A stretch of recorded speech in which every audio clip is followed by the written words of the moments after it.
Você se lembra dos pêndulos simples que falavam pra gente lá nas aulas de física? Esses caras, à primeira vista, parecem ter um comportamento bem bonitinho, né? Porque, tipo, eles vão pra frente, vão pra trás, vão pra frente, que nem um balanço. Mas então, você não tá ligado de quão complexo ele é matematicamente. O objetivo desse vídeo é mostrar como esse fenômeno que aparenta ser simples, se você tentar investigar ele com ferramentas como mecânica, cálculo 3 e cálculo numérico, ele mostra uma natureza muito complexa e muito foda, sabe? Antes da gente entrar de cabeça nisso, vamos relembrar um pouquinho das coisas.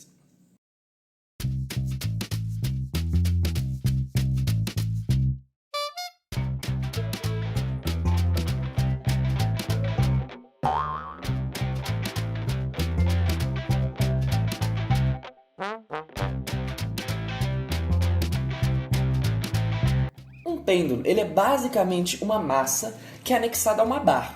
E essa barra, você coloca um parafuso nela e prende ela numa parede. Bom, já que a gente é físico, a gente vai fazer umas aproximações aqui e ali. A primeira delas é dizer que a massa da barra é muito pequena. A gente também vai dizer que não há nenhum tipo de dissipação nesse sistema. Então, não tem resistência do ar, não tem nenhum tipo de atrito, não tem também nenhuma força externa, não tem um ventinho batendo nesse pêndulo, não. Então, a energia nesse sistema se conserva, porque não tem nada que tire essa energia e também não tem nada que adicione energia para esse sistema. E pronto. Aí tá o nosso pêndulo ideal. Bem bonitinho, né? Mas você deve estar se perguntando, né? Como que a gente vai modelar matematicamente esse troço? E eu respondo. Com o poder da física. Bom, para analisar, vamos primeiro desenhar as forças que atuam no nosso sistema, como o querido Isaac Newton gostava que a gente fizesse. Bom, a primeira delas é a atração, né? Quando eu prendo algo a uma barra, tem uma força, né? Essa força a gente vai chamar de tração. E essa força ela atua como força centrípeta. Outra coisa que a gente tem também é a força-peso. A força-peso ela sempre aponta para baixo, então isso é fácil. Bom, agora o que a gente vai fazer é decompor a força-peso em duas partes. A parte radial, que é a parte que tem a mesma direção que o raio dessa trajetória que a nossa partícula vai fazer, e a parte não radial. Bom, a gente sabe que o tamanho do raio, né, desse círculo, ele vai ser sempre o mesmo durante todo o movimento do pêndulo. Então, não tem como a nossa bola ela se mexer radialmente. Então não pode existir força nem aceleração radial. Então a gente vai cancelar essa força de tração com a componente radial da força-peso, restando para nós apenas menos mg seno de θ como a nossa força resultante. Mas tem uma coisa que você não viu, né? Eu fiz isso meio debaixo dos panos. É uma coisa muito foda e você não percebeu. É o seguinte, normalmente quando a gente quer descrever o movimento de uma partícula, a gente usa os eixos x e y e tal para dizer as coordenadas dela, né? Mas porra, olha para a equação que eu consegui.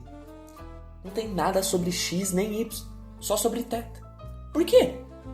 Bom, em duas dimensões uma partícula tem apenas 2 graus de liberdade. Graus de liberdade é a quantidade de equações que você precisa para descrever o movimento dessa partícula. Já que essa partícula pode se movimentar verticalmente no eixo y, né, ou horizontalmente no eixo x, você precisa de 2 equações, uma para x e uma para y. No entanto, se eu colocar algo tipo um trilho no eixo x e fazer com que a partícula tenha que andar nesse trilho, ela perde um desses graus de liberdade, porque agora eu consigo descrever ela com apenas uma equação, a equação de x de t, já que essa partícula não vai poder andar mais verticalmente. Algo semelhante acontece no pêndulo, porque quando eu prendo ele na barra, quando eu prendo a barra na partícula, é como se eu colocasse um trilho, só que esse trilho ele não é reto, ele tem o formato da circunferência. Logo, ele só tem 1 grau de liberdade, porque eu só preciso da equação do ângulo, do θ, o ângulo entre a barra e o ponto de equilíbrio. Então essa daqui, θ, é a nossa variável, né? Nesse caso é a nossa função que varia no tempo. Só que agora a gente tem um problema, né? A segunda lei de Newton, o nosso amigo Newton tinha dito pra gente, que ela é F igual a m vezes a aceleração. aceleração, né? Aceleração a gente normalmente diz como a segunda derivada de x no tempo, né? A gente pode escrever assim, mas a gente não tá usando x, né? A gente tá usando um ângulo. Então como que a gente resolve esse BO? Bom, para resolver só precisa lembrar da fórmula para velocidade tangencial.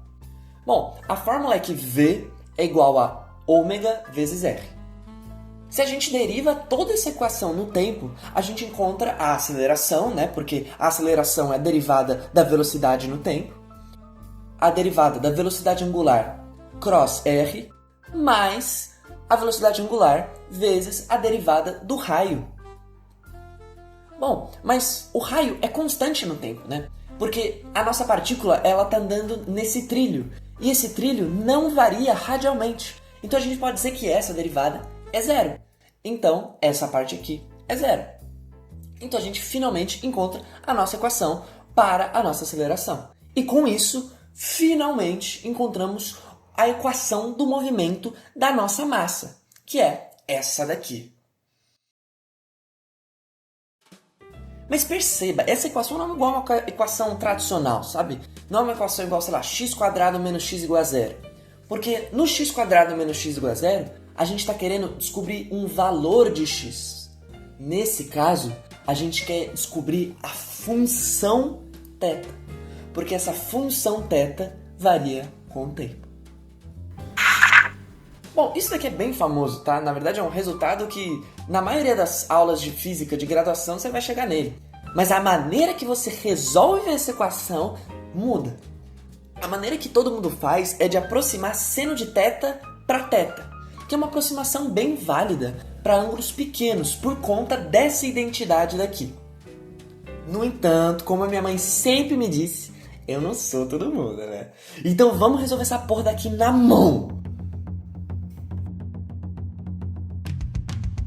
Bom, a primeira coisa que a gente vai fazer é multiplicar tudo por dθ dt. Porque daí, assim, a gente pode encontrar aqui essa propriedade daqui. Então agora a gente só precisa resolver uma equação de menor, né? Porque agora que eu tô derivando, eu posso integrar e agora eu posso colocar os limites de integração. Né? E agora com os limites de integração, eu posso começar a resolver ela. E daí eu posso reescrever ela primeiro por esse daqui, né? Porque essa forma é muito melhor pra gente. E daí agora, com isso, eu uso essa relação trigonométrica.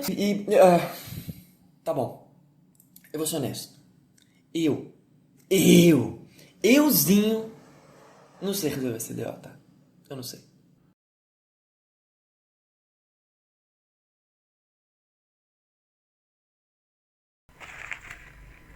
Essa EDO, desculpa, EDO é equação diferencial ordinária, tá?